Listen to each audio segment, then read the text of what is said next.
Shalom, shalom. Matin donc, pour le 8e jour de notre jeûne de 21 jours institué par le Bureau national, notre thème c'est « Il est notre délivrance ». Il pour parler de Christ et Christ donc notre délivrance.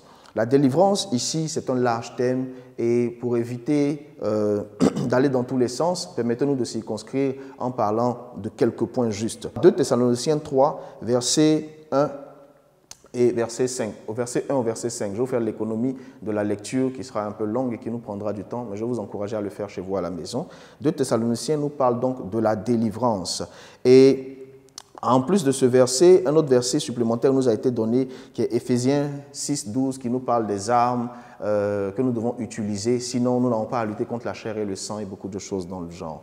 Je veux donc dire ceci, la délivrance est un thème qui est très important pour lequel chaque enfant de Dieu a besoin donc d'avoir les informations qui sont nécessaires et clés. Elle est à plusieurs paliers, cette délivrance donc.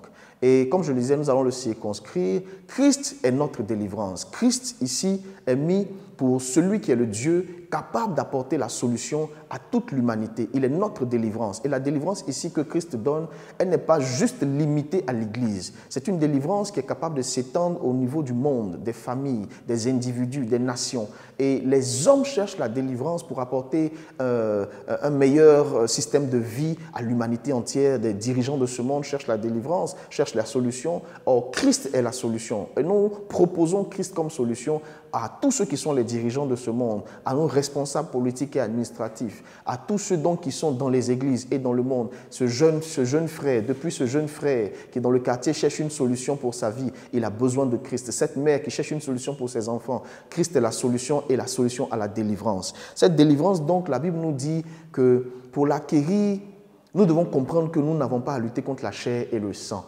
Donc pour chaque guerre, il y a des armes conventionnelles qui conviennent.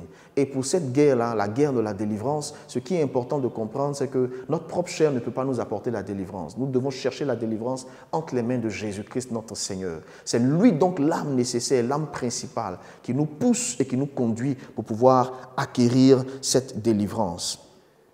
Pour donc aller vers la fin, vu que le temps est très court, permettez-moi donc de lire quelques points à propos des prières et des recueillements que l'auteur nous propose d'avoir. Il nous demande donc de prendre la délivrance entre les mains de Christ, donc de chercher cette délivrance de façon perpétuelle et constante entre les mains de Christ et non entre les mains des hommes. En deuxième point, Christ nous demande de prier à propos de personnes que nous avons embrigadées entre guillemets dans nos cœurs, de les regarder non pas comme des auteurs des guerres que nous menons, mais de regarder plutôt derrière eux les personnes qui sont les esprits, les forces des ténèbres qui sont cachées. Donc de ne pas avoir de la haine pour les hommes, mais de traiter les esprits cachés derrière ces hommes-là. Aussi, la Bible nous dit en troisième point, pas la Bible, mais l'auteur en troisième point, qu'il est important de demander à Dieu de nous donner, de voir nos frères et nos sœurs autour de nous, quelles que soient les religions, quelles que soient les nations, quelles que soient les ethnies, de les regarder avec l'œil de Dieu et ne pas les regarder avec l'œil des hommes. Et le quatrième point, prier et demander à Dieu de nous apporter cette délivrance-là. Il est le libérateur de toute l'humanité et de toutes les tribulations que nous traversons. Le Seigneur est capable de nous apporter la délivrance. L'auteur nous conseille un petit exercice. Avant l'exercice, il nous encourage à lire 2 Thessaloniciens 3, versets 1 à 5, qui nous présente aussi la question de la prière. Et l'auteur nous dit, je le lis assez simplement, il est important il nous demande comme exercice d'écrire sur un bout de papier des noms de personnes que nous connaissons et qui ont besoin de la protection et de la délivrance de Dieu.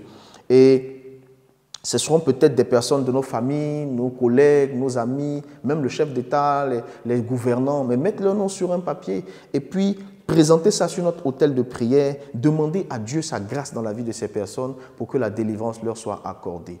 Ma prière donc, c'est que chacun de nous comprenne que la délivrance ne se trouve nulle part ailleurs que dans les mains de Christ et c'est lui notre délivrance. Quel que soit le palier de situations difficiles et de problèmes que vous traversez, la solution, c'est Christ. Cherchez donc votre délivrance entre les mains de Christ et assurément vous l'obtiendrez. Shalom chez vous et que le Seigneur vous bénisse abondamment. Amen.